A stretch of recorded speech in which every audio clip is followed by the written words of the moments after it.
speaking of vast conspiracies, this is, as you alluded to, Jean-Luc Brunel. He was an associate of Jeffrey Epstein, the head of a modeling agency accused of supplying thousands of girls to Epstein. He's been held in a Paris jail since December of 2020, whenever he was trying to flee to Senegal, where he said he was going on holiday. Since that time, he's been awaiting trial as investigators were looking into him and accused him of sexual assault of a minor. Well, over the weekend, he was found dead by hanging in his cell. Let's go ahead and put that up there on the screen in this Paris jail, which is apparently one of the jails, reserved for some of the highest criminal offenses in all of France. Now, there were some initial reports, Krystal, that the cameras were not working. So let's put that up there. Let's go ahead and put the next element up there. But we looked into this. It turns out in France, they just simply don't have video cameras in their jail system. They believe in human rights or whatever. Yeah, whatever. Okay, so there was an initial report there at the time, which I also believed, and in retrospect, too good to be true. It was a little too on the nose. Little too on the nose, even though that is what happened whenever it came to Epstein himself. Look, Mr. Brunel, just to give the background, was introduced to Ghislaine Maxwell in the 1980s. He was the head of these modeling agencies called M2 Model Management, which had funding from Epstein. And he is the person who would supply Epstein with a lot of these modeling girls who Epstein would say, oh, I can help make your career. I know Jean-Luc Brunel, all of this. Why don't you give me some sexual favor? And that's how he victimized and traumatized so many people.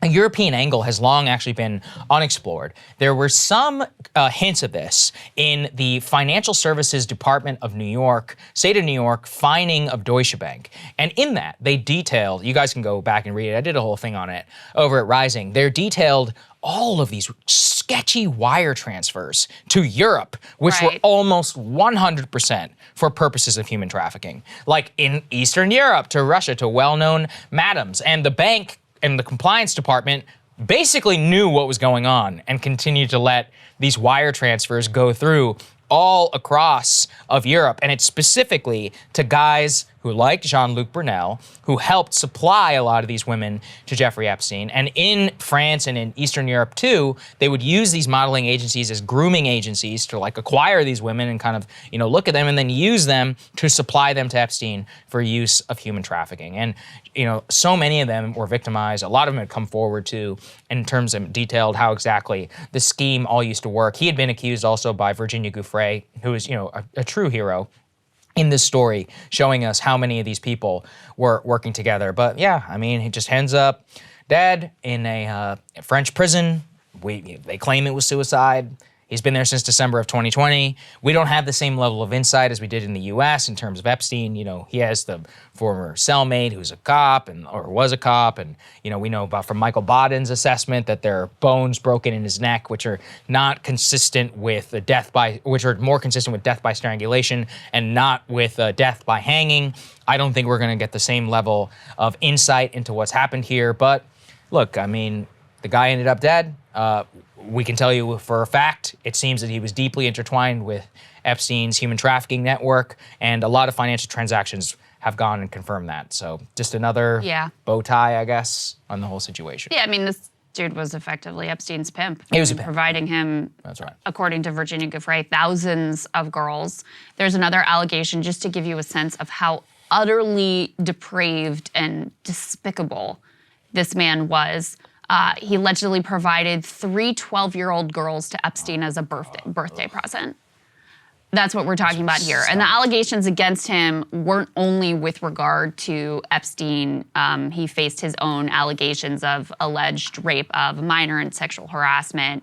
And it also, this seems like this was Epstein's pattern, is using these modeling agencies, because you'll recall the connection with Les Wexner was the founder and owner of Victoria's Secret. And there were also, apparently Epstein was pretending that he was with Victoria's Secret to get access to the girls there as well. And so, with these modeling agencies where they're getting these girls who are in desperate circumstances, sometimes in war-torn regions who are told, you know, we're going to make you a star and you're going to be able to come to the US and you're going to be famous and you're going to be on magazine covers, and they are completely at the mercy of scumbags like Jean-Luc Brunel. I mean, this has been a long time in Hollywood. This is just like the worst iteration of that.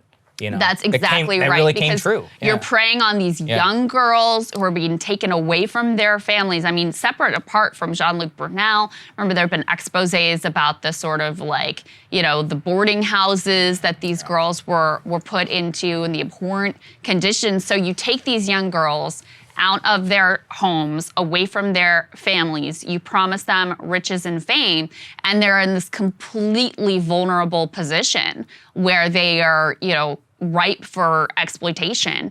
And then men like this just completely take advantage and abuse them. It's absolutely horrific. And of course, however his life ended, this of course means that he won't have his day in court. We won't have any more information about what the scheme looked like, who else was victimized, who else enabled it, who else was involved.